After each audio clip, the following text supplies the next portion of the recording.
Next month, time limits on how long people can stay in emergency shelters in Massachusetts will go into place. 22 News I-Team reporter Taylor Knight breaks down these limits and how they will impact communities dealing with a growing number of migrant families settling here in western Massachusetts. Massachusetts is the only state to provide families and pregnant women with a right to shelter. It's a law that's existed since 1983, but the system has come under historic strain due to an influx of migrant families. West Springfield wants to be a welcoming community, but there is a limit that we can manage, and there's a limit just any other community can manage too before it becomes overburdening. There are currently 3,758 migrant and refugee families receiving emergency shelter assistance in Massachusetts, according to the latest report from the Executive Office of Housing and Livable Communities.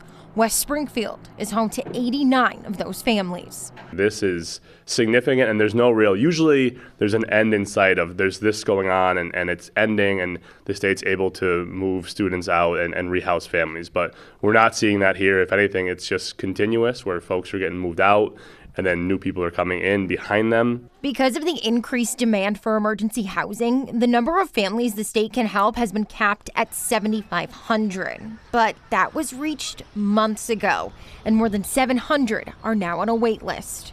To get people out of shelters like the Clarion here in West Springfield and into permanent housing, Governor Maura Healey signed a 9-month shelter stay limit into law.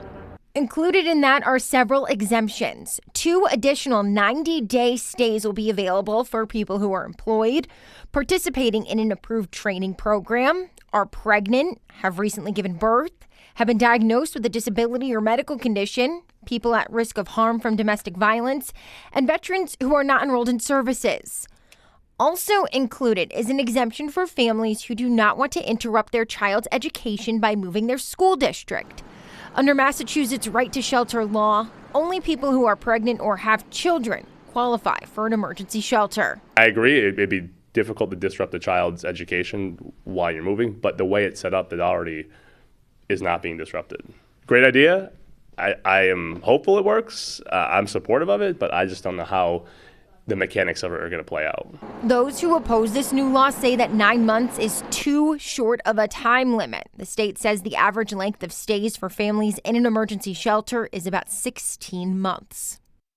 Massachusetts has spent $826 million on the emergency shelter system since last July. Working for you at the 22 News I-Team, I'm Taylor Knight.